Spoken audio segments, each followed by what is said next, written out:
to today's event. It's my pleasure to open up this session where we recognize the contributions of our female colleagues and learn from them and their experiences. So we have a few items to go over. Here's our first slide.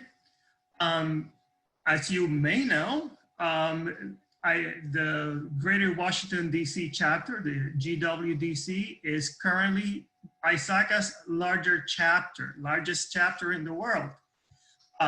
So we have well over 4,000 members and keep growing. And we appreciate all your participation and your support.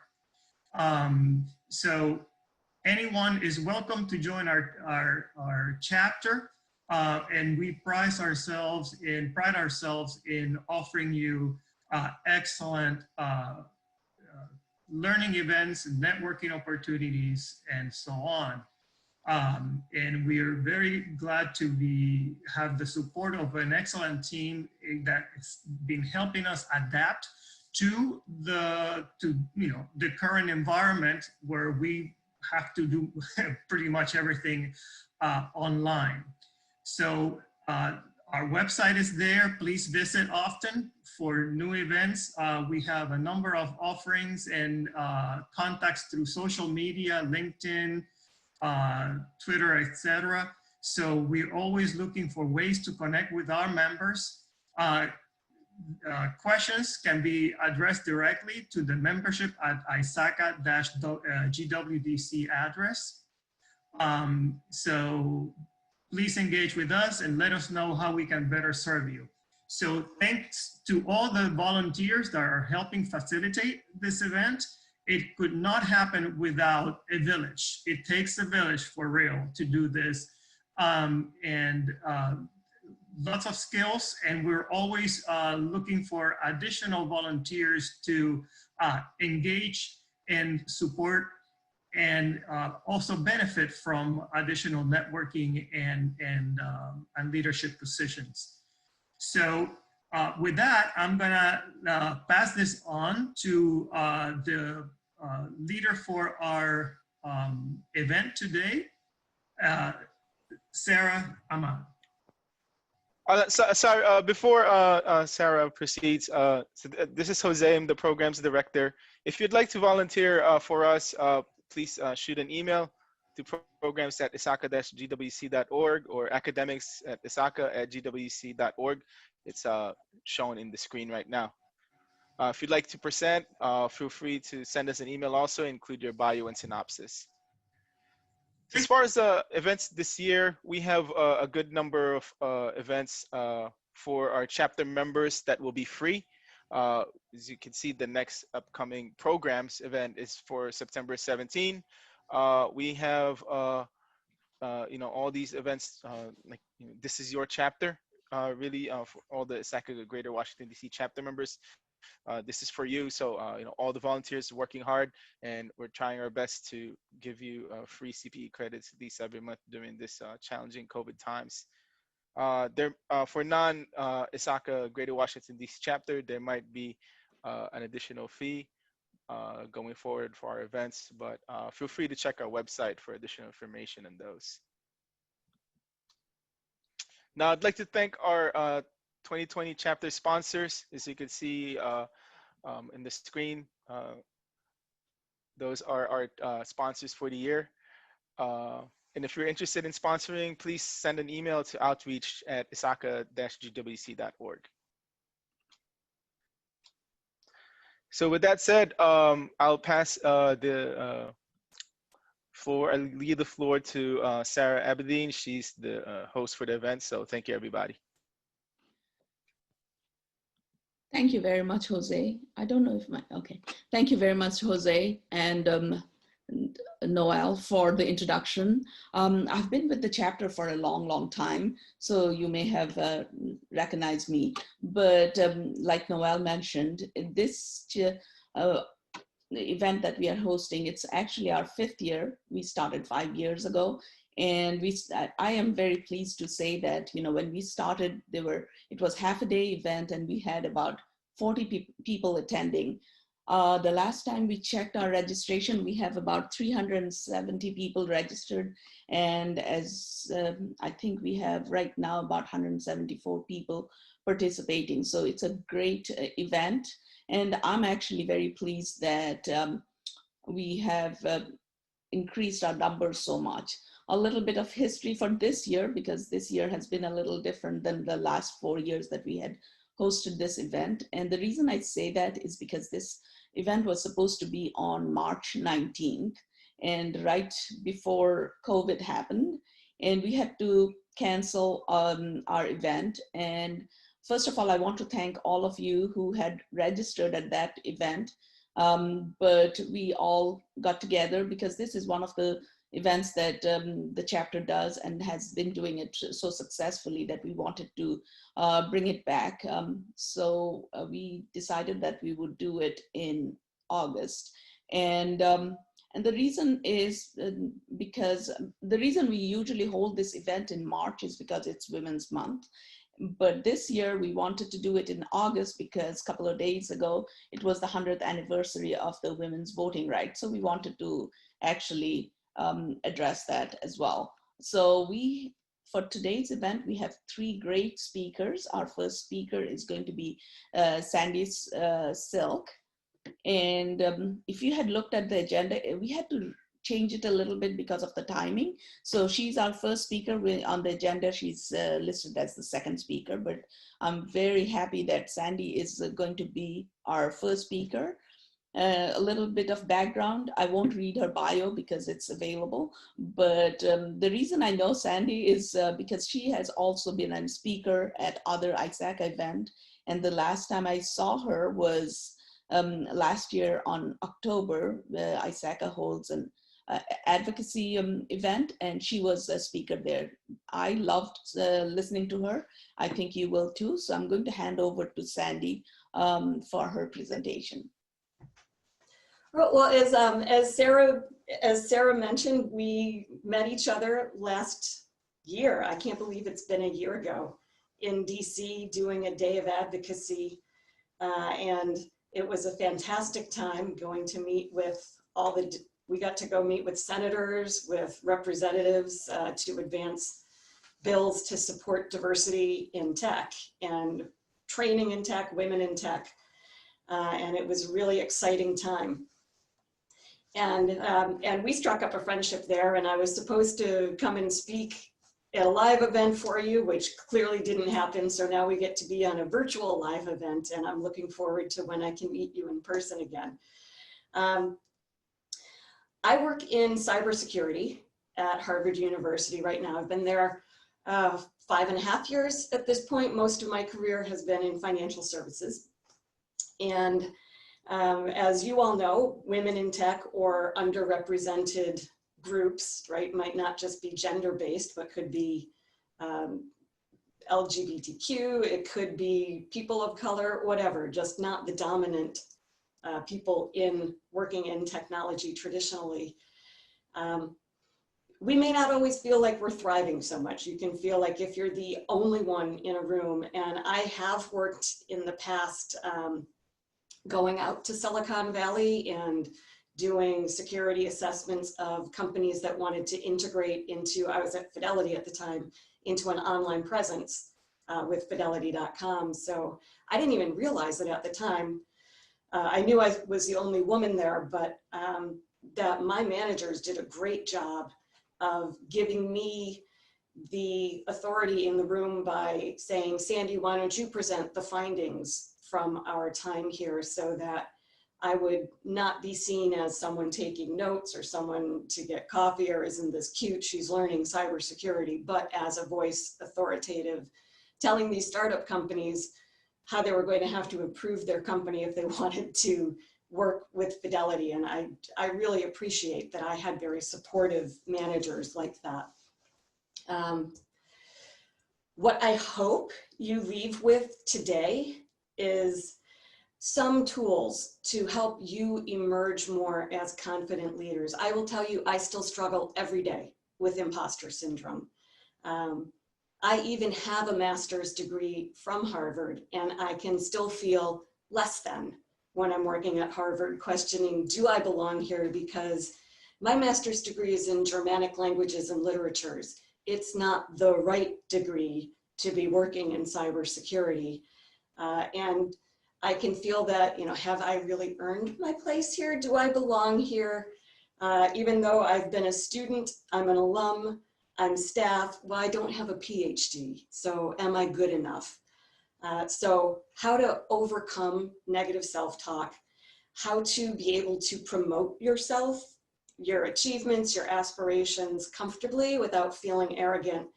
And most of all, and it can be challenging, especially as we're all virtual, how do you make new connections and how do you nurture them to help build your career, the support of your career? I've already hinted a bit why this is an important topic to me, but I like to put this meme up of, you know, the kitty cat looking in the mirror and seeing this lion. It should have been a lioness. I couldn't find one with a lioness, looking back at you know, in the reflection. But for me, I actually flipped this one. The experience I have is, what if other people see me as a lion, and yet when I look in the mirror, I see a reflection of a kitty cat in it. I don't see myself as the lion. I see myself as the kitten looking back.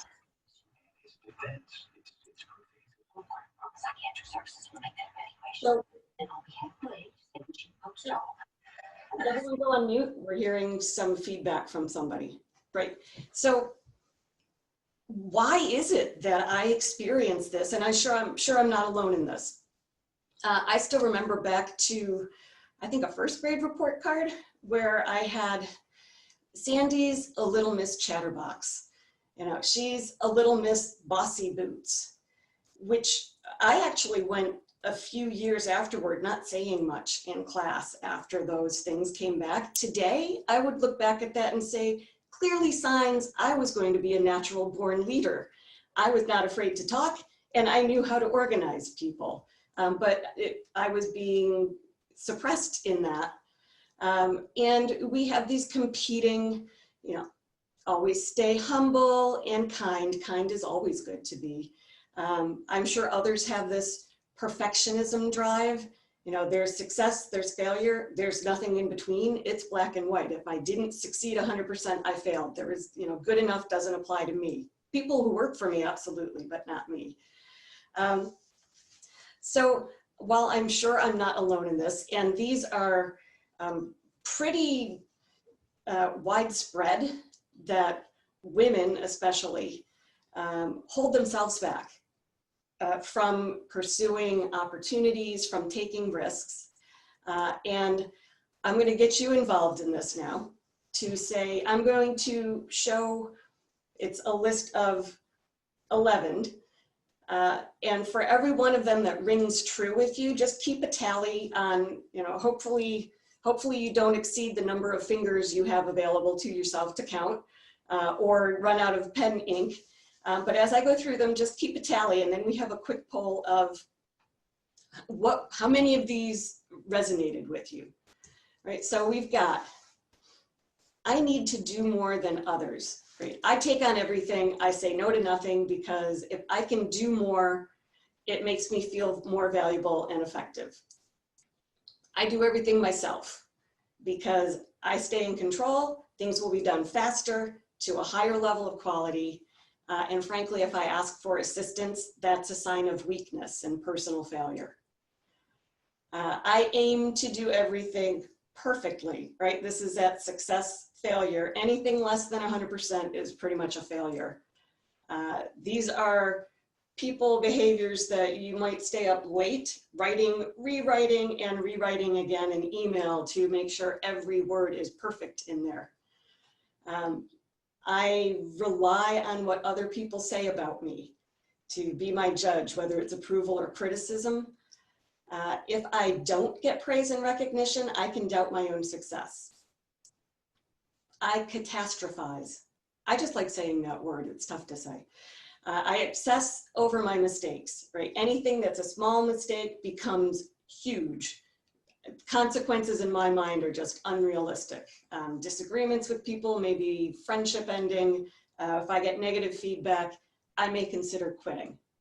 Okay, we're halfway through, keep your tally going. I'm gonna stay in my comfort zone. And this may mean if I don't have 100% of the requirements or skills listed in a job posting, I won't apply for it because I'm afraid I'm not going to be good enough if I don't have 100%. So I'm not going to take a risk if I doubt my success at all. I wait for recognition. My work should speak for itself. Self-advocacy seems arrogant. I don't want to be that person down the hallway or, you know, in the Zoom room who's always bragging about themselves. I keep the peace.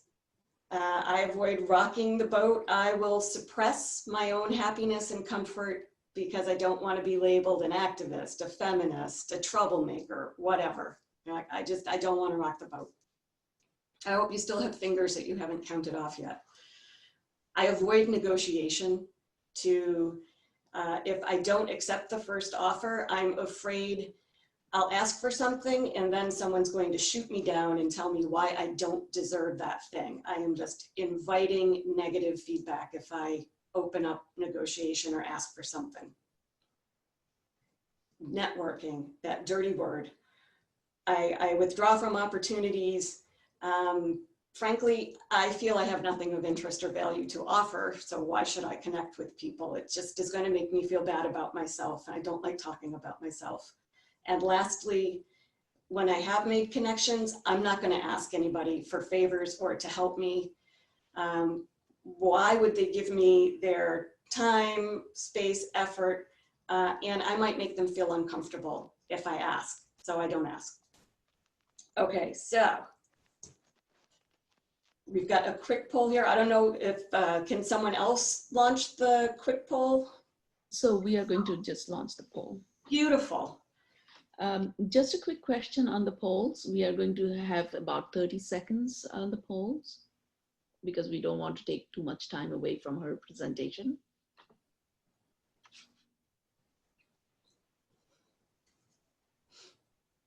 Well, I'm glad to see we don't have the abundance in the 10 plus, but we still have, it looks like we're probably in that 6 to 7 sweet spot here. So we'll just end the poll. Great. And people who are, I'm seeing some in the chat too, saying a few with only the 1 to 3. Great. And is the, can we remove the poll? I'm still seeing the poll on mine, but I don't know if other people are seeing it on theirs. Or a poll. Poll closed. All right, so why do we exhibit these behaviors? So we've got, welcome to something called the triple bind, which is a term that was coined by the psychologist Stephen Hinshaw in 2009, which really applies to the situation we find ourselves in. It was a study, it came out of a study of women moving into traditionally male-dominated workplace professions. So, and this example is from the perspective of being a woman. So on the one hand, the social group that we belong to or that others expect us to belong to from looking at us, they expect us to exhibit conventional female roles, right? Look pretty, seek peace, be humble, provide care, be compassionate. And yet we're trying to make it in a field that has been traditional white male dominated, and traits for success would equal those traits, which might be competitive, be strong, successful, assertive, which are already clashing. Poll should have, well, so then we're already feeling that pressure there a bit. And then yet we're expected, if we want to show everybody that we belong, that we should be accepted into this world, we have to do it all with ease. So don't make mistakes. And so, and even to prove to ourselves we belong here, don't make mistakes, don't fail anyone or anything, which would also mean in the personal life, don't forget to, and these are stereotypes, don't forget to put out food for dinner to defrost, don't forget to pick up kids from soccer, don't forget to take mom to her medical appointments, right? So we have to be still everything to everyone to show that we belong and not show that it's tough to do, that farce that you can have it all. And this combination is impossible to achieve. So we go to self-protection, self-preservation mode and coping mechanisms. So let me give an example of a clash that I experienced. So, and I'll ask you to contribute via chat some of your own. So as I said, I can feel that do I belong at Harvard? Have I made it at Harvard? Do I have what it takes? And because of my position here, I'm entitled to take some leadership development classes and have an executive coach for a period. So great. I took advantage of that, speaking with the coach, and I told her of this dilemma. I said, you know, I'm considered, you know, thank you for inviting me to speak. Some people consider me an expert, a strong speaker, someone who knows her stuff outside of Harvard, and yet inside to Harvard, I may feel that people don't know who I am, don't know what I do. And so an executive coach helped me to perhaps get a little more assertive, to speak up a little more. Great. And let me read you from a performance review, some feedback. Sandy can work on avoiding the perception of self-promotion. So I've got that collision right there of my executive coach, who's a woman who specializes women in IT, Fortune 500 companies, particularly financial services, and then the perception that you're self-promoting by talking about yourself. So, you know, I went against the social conventions.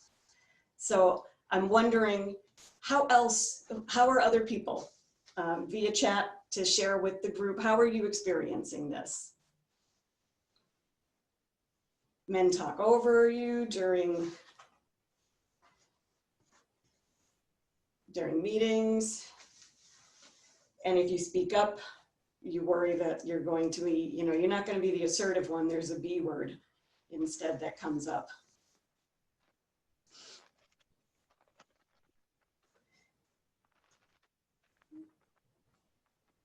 Yep, mansplaining.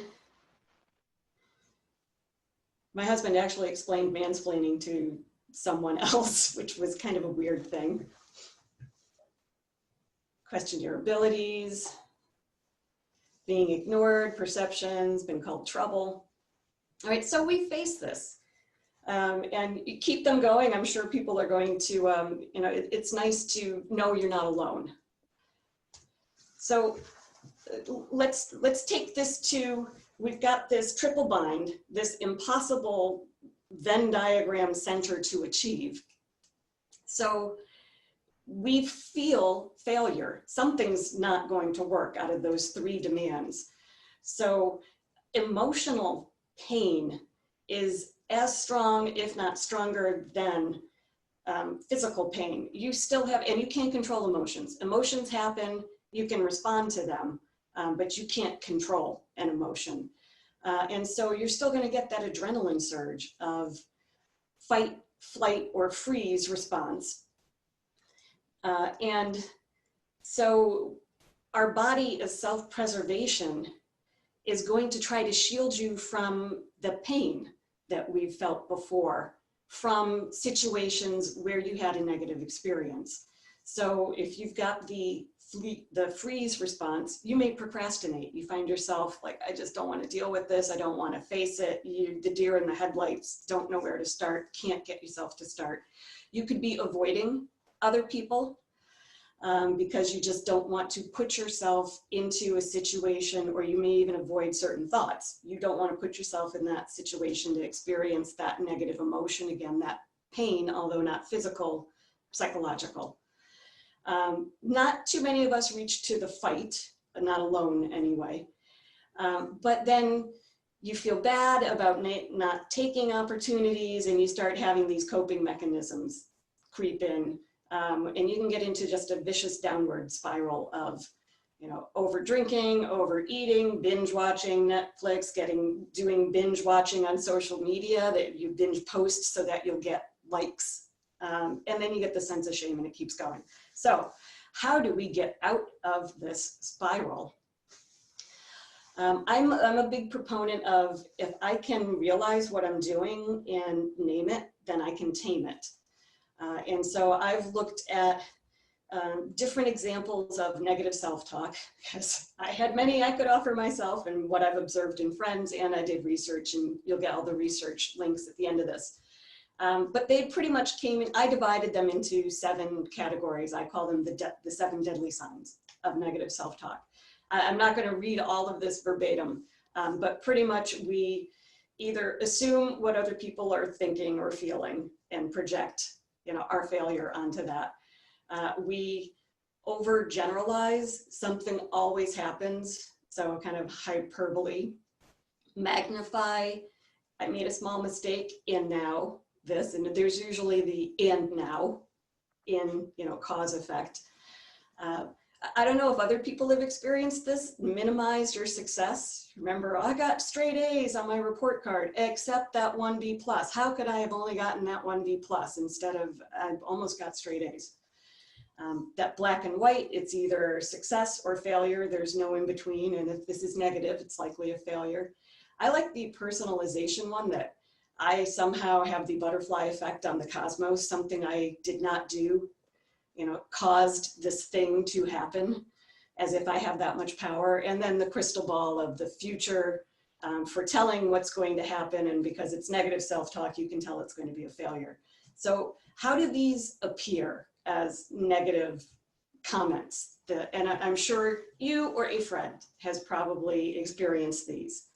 Right? So this is what they might sound like. My answer was wrong, and now everyone thinks I'm stupid. Or worse, and now everyone thinks women are stupid. All right, so magnification. Someone is looking at a phone during your presentation. She's so bored. I knew I wouldn't be interesting. Well, I have no idea. Maybe her father's in the hospital and she's seeing what's going on. I had a slow time on a 5K training. I'm such a loser. Not I'll do better next time. I'm always the last one to be invited to meetings, to receive reports, whatever. Really, are you always the last one? Or just this time, and maybe it's alphabetical, your last name starts with Z, it's not personal, right? There's no way they're going to fund this request in the future. Well, I wish I had a crystal ball that was actually dependable. If only I practiced soccer with her more, she would have made the goal today. Wow, that's a lot riding on that one time you didn't practice soccer, that everything would come together, and that thing that you didn't do caused her to miss a goal. And then, yeah, I got an A, but I missed the easiest question on the whole exam. So how do you experience negative self-talk? Because I know we all do. It's whether or not we listen to it. Do any of those, did they sound familiar to you? Have you heard a friend say things like that? Have you told your spouse ever, or a partner or a good friend, and they're like, oh my God, I had no idea. How could you think something like that?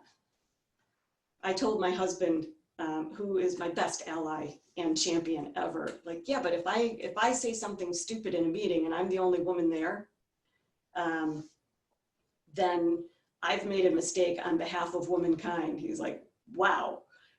first you're giving yourself a whole lot of power to speak for womankind, but I don't think anyone else perceives it that way. And I said, well, you walk into a place where you're the only man and see if you make a comment you think it reflects on all men.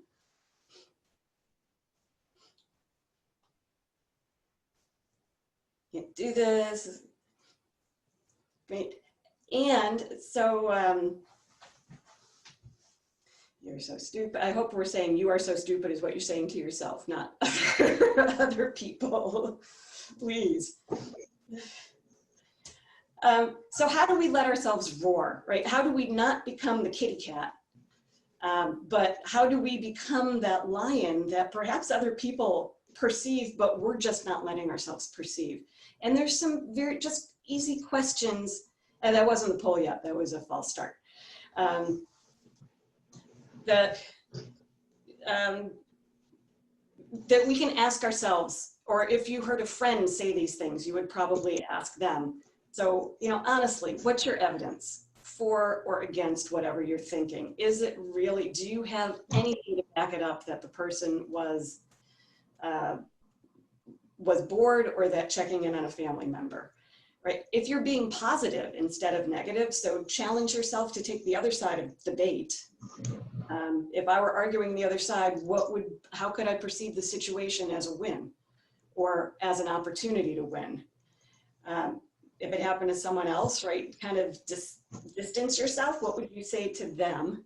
The one I didn't write here, but please write it for your own notes.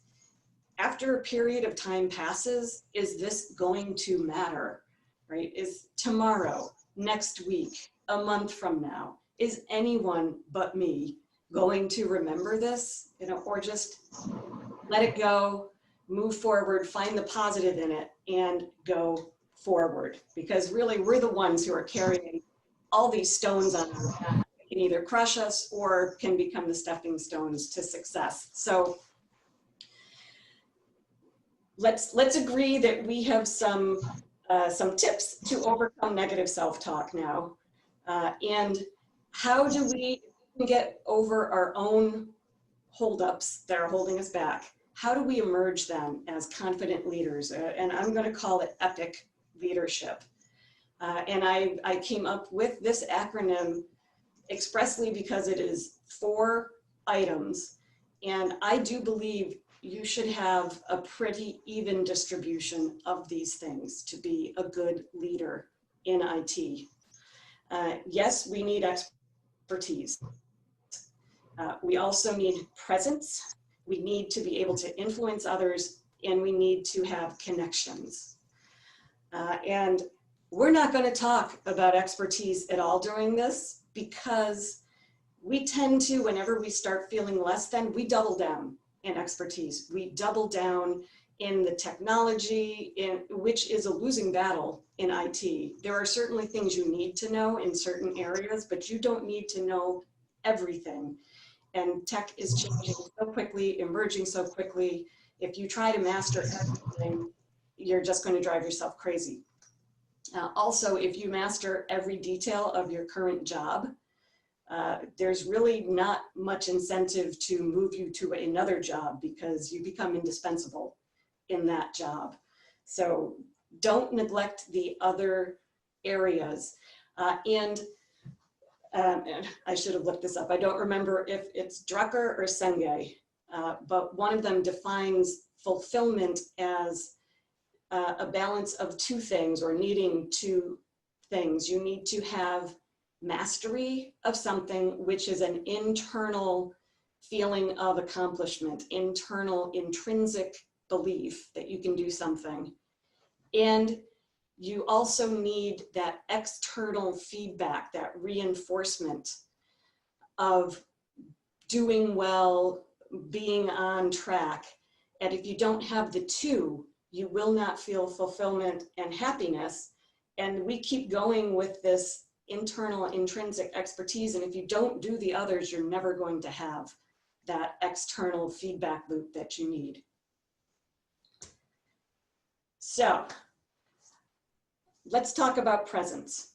I also sometimes reach to a different P, purpose, in this one, what is it about your role that you are supposed to do that you gravitate towards? We could say passion here too, right? If you're not passionate about the purpose of what you're doing, you will probably not be able to have good presence because you won't be authentic about the topic you're speaking on.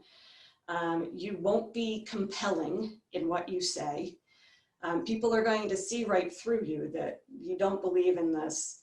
I don't care how nice of a suit, how nice a makeup, how nice jewelry maybe you're wearing. If you don't have a compelling, passionate, believable outcome that you're trying to inspire others to have, you're just not going to have the presence. And I'm going to guess we've all attended conferences where people are speaking that look fantastic. You're just like, wow, this person has it all together. Doesn't matter what gender. And then they start talking. You're like, oh my God, I cannot listen to this person for 30 minutes because they do not believe in what they're saying. They are not compelling at all. I'm just not getting any sense of authenticity from them. So if you can, and I'm going to recommend that you try to separate your personal feelings from your role and look and say, what is expected of the role I am performing for the organization, right? If you have hesitations about getting up and talking about something, and this is going to come in with influence as well, try to separate your personal, right? This is not Sandy talking to you about this stuff. This is, I could say, I am a director of cybersecurity at an Ivy League college. This is, this is part of my role being here or as a role model. But I can separate and say, you know what, this is what you expect from a person in this position. So I can play a part if I need to. But most of it, you have to portray a consistent brand, right? If you're not true to yourself and your values, it's going to come through. So I'm going to ask you in chat to contribute, maybe what are some adjectives, descriptors about yourself that you would want to come through in your presence, how you interact with people. For me, and I had this, I went to a Gartner conference, I spoke with consultants, and they came up with, they asked me for 3, and I came up with strategic, trusted, and catalyst, right? And for me, catalyst means I'm not the one who has to do all the work, but I have to bring people together and inspire them and have some sort of momentum come from that. Oh, these are fantastic. Problem solver, reliable, intelligent, dedicated, coach, competent, inspiring, authentic, concise, leader, coach. Oh, we had that one. Coach is great. Bridge builder, trustworthy, reliable, creative. So this isn't from today. This is from a different presentation of the same, where we had people submit them through Poll Everywhere, so it made a word cloud, right? But think of what you're saying yourself, right? And these are things about yourself that should be part of your presence. When you look at just this word cloud, which is still representative, wouldn't you love to have any of these people with these qualities as leaders in your organization, in your projects, right? And that's what should be coming through whenever you're speaking. And I would say if you could think back to a time when, and even if you are very introverted, shy, there have been times you probably spoke up about something, even in personal life. What was it that made you courageous? You could be compelling, you were very clear of thought, and try to find your role in the organization that allows you that same clarity. It's not about the tasks, it's about the outcome. And also, if you're not focused on tasks, you can pivot and you won't be waffling. You are looking for the right steps to reach an outcome. Okay, so that was P for presence, which is tied to purpose and passion.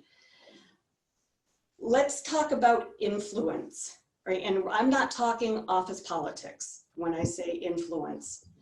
I am really looking at every time we communicate is an opportunity to influence someone's perception of something. And I look at it as we want to attempt to aspire to augmented reality. Here's what you can see.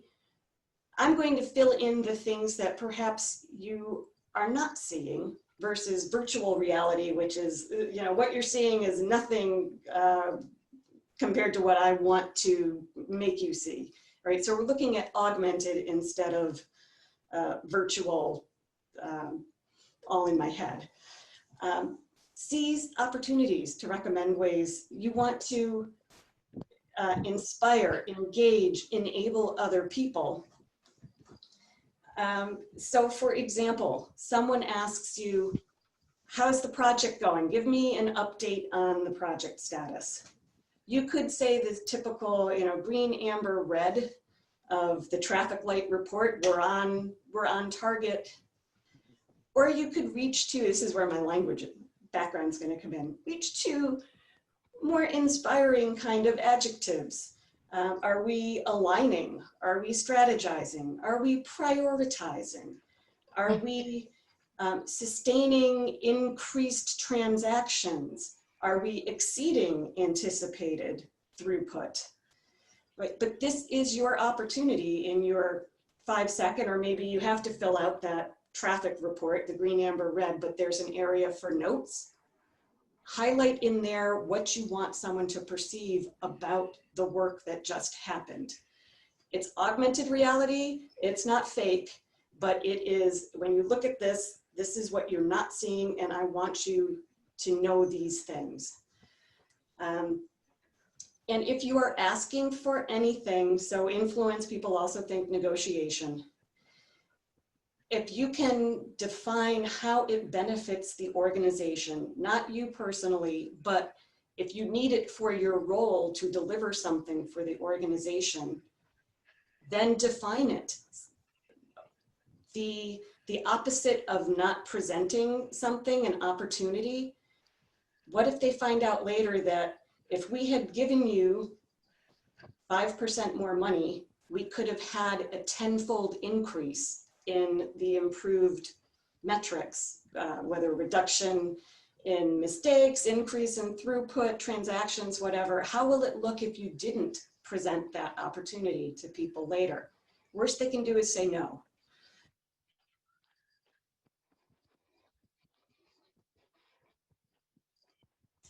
Check on this one if for your role. Can you do it when others ask you to influence on their behalf? So is it really just yourself and you don't want to look greedy? Why do you think it's looking greedy if it's going to benefit the organization? Are you waiting to be perfect, right? If I ask for something, they're going to shoot me down and say why I don't deserve it. So really, what self-limiting behaviors are holding you back? And talk to a friend or a champion to do a dry run through with them. But a quick poll here. If you're afraid of a no when you ask, and this comes from a Gartner report, what's the top reason people are told no when they request something? Do you think the person doesn't like you, doesn't respect you, just isn't ready for the question, or they're not the right person?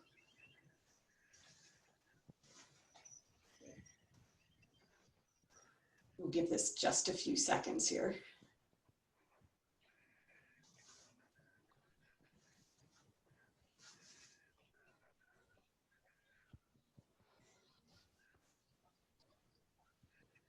Beautiful, and what I'm seeing now, and we'll assume the trend keeps, other people are reading Gartner reports because the answer they propose is that the person just isn't mentally prepared for the request. Give an example. This isn't real, this is hypothetical. What if I've been thinking something over for months, as I tend to do without talking to other people, something in my personal life, and then at the one night at dinner, I just say to my spouse, I think we we should move to North Dakota. And he is not at all prepared for this. He's going to say, no, are you crazy? What are you talking about? Instead, I should be hinting beforehand, like, oh, we live in the Boston area. Oh, the commutes are so bad. Oh, we could get so much more house for our money elsewhere. Oh, I'm working from home all the time now. I could live anywhere. Oh, and finally, before I actually want to ask this, you know, maybe I hint about how great North Dakota is, but say, I'd really like to discuss, could we live someplace else? And then maybe North Dakota is one of the options in there, but just, you know, taking someone by surprise, they're just not ready to consider all of that. So Bain Consulting has what they call the rapid decision framework, which are, and these really pertain to big decisions, but saying that when a decision is going to be made, there are people who will recommend a decision, agree to it, perform it, have to actually do whatever it is we agree to do, provide input to a proposal, and then decide.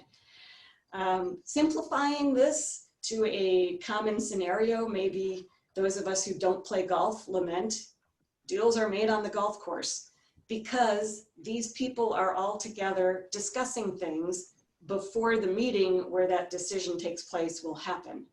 So figure out which square of this you own. Are you providing input? Are you the person recommending a decision or action? And who are the other players?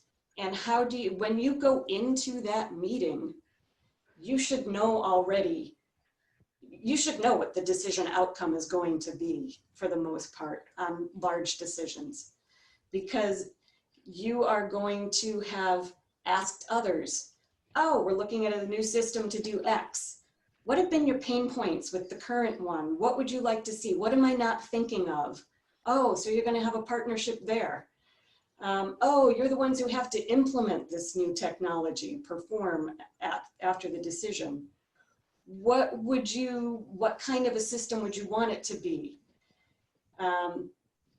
When you're looking at the person to agree, we looked at different options, and this one is advantageous because of cost, implementation time, you know, whatever the factors were. So that you have all these discussions, collaboration happening before. And stereotypical, we're women, we're good collaborators. Reach out and talk to people before. Don't expect your hard work that you haven't discussed with anyone to just be accepted in a meeting when it's coming, when you're recommending something they're not prepared yet to answer. Which leads us to connections. If you don't know who those people are, you're not going to be able to do that. So you're going to need to reach out, and I call it connections instead of networking. When I hear the word networking, I think of, you know, the old format conference where someone would bring a stack of 50 business cards, and if they got rid of all 50, they felt like, yeah, that's it, I did a great job of networking. Where I don't know who these people are. I don't know what they do. I know what they want to sell to me. I don't know anything about them personally. The people that I did connect with, I probably had dinner or a coffee or a glass of wine with them, and we talked as people. So I got to know them, their values, what they want, what they aspire to do, not what their quota is that they need to reach for sales.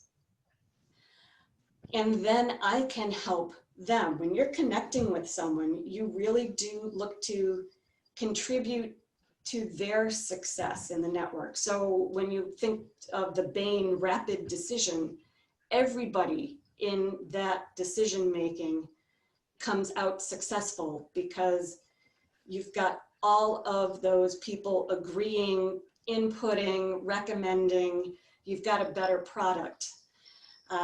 You're able to support and promote credibility. Suppose one of the people is a woman who doesn't speak up in meetings. You can say, oh, when Jane and I discussed this earlier, she brought up that great point, you remember, about this. So you can promote her credibility because you've had that connection.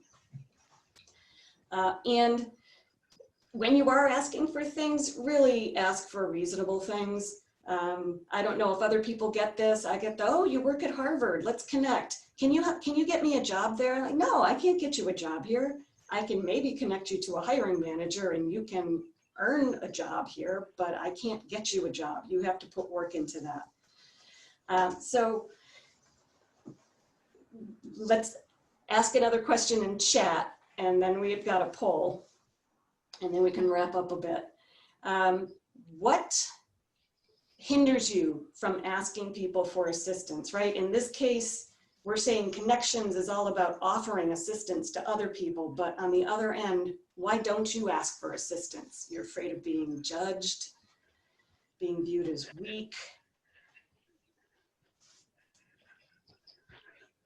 Nothing if you don't ask, you know, nothing ventured, nothing gained. Again, one of these, back to how long is this going to matter? You know, are they even going to remember an hour later that you asked for help, a day later, a week later, a month later? Usually it's being judged, afraid they're going to say no, right? Flattery gets you everywhere. Oh, you're the expert in this. I'm not the expert in it. I don't have to be an expert in everything, right? That's why we have different roles. It would really be great. I'm really looking for someone who can help me with X. I think you would be really great on this team. Think you should know the answer. This is a sign of weakness or lack of expertise, right? That intrinsic thing. You can't know everything though. So let's turn this the other way though with a quick poll here. But when someone asks you for help and you're able to provide help, how does it make you feel? Does it make you feel great, good, yeah, indifferent, or resentful? I can't believe they used me like that. I'm seeing great, I'm seeing awesome. Most people are saying great, maybe a few saying indifferent. I like helping people. I love helping people. I love when I can connect people and hear later that someone got a job. I'm like, oh my God, I am so glad I could leverage my network to help you get that opportunity. Didn't make me feel dirty, didn't make me feel used, made me feel helpful. And if I need the favor in future, boy, I hope they're gonna remember that. So we've got about 90% saying great.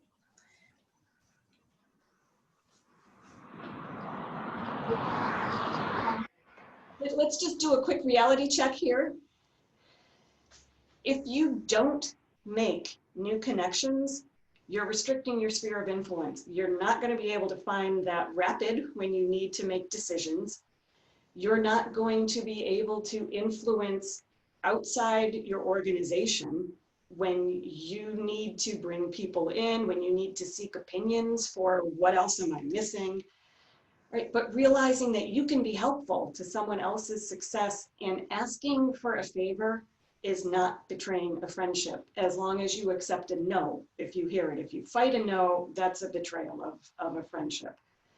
But when we look at that fulfillment, where you need intrinsic and extrinsic belief and confidence, your connections are going to provide that extrinsic support for your recognition, reputation, visibility. Without it, you're missing half of the equation.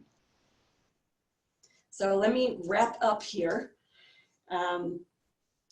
We're in the triple bind situation. I'm going to challenge you to unbind yourself from this. I was told on a performance report I should avoid self-promoting. I don't believe that. I think that was one person's perception, and I only heard it from one person, and I asked other people and they said, no, that's not at all the way that you come across. So don't let one person be your judge. Definitely go to your network to get feedback. But practice self-compassion, not self-criticism. Right? Allow yourself to make mistakes on behalf of yourself as a learning opportunity, not on behalf of all womankind in IT. So you overcome negative self-talk, wean yourself from those self-limiting behaviors, and network more effectively to become an epic leader. Don't let other people's expectations of what you should be, what you should do, be the bars of a cage that hold you back from thriving. And with that, say, let's get started.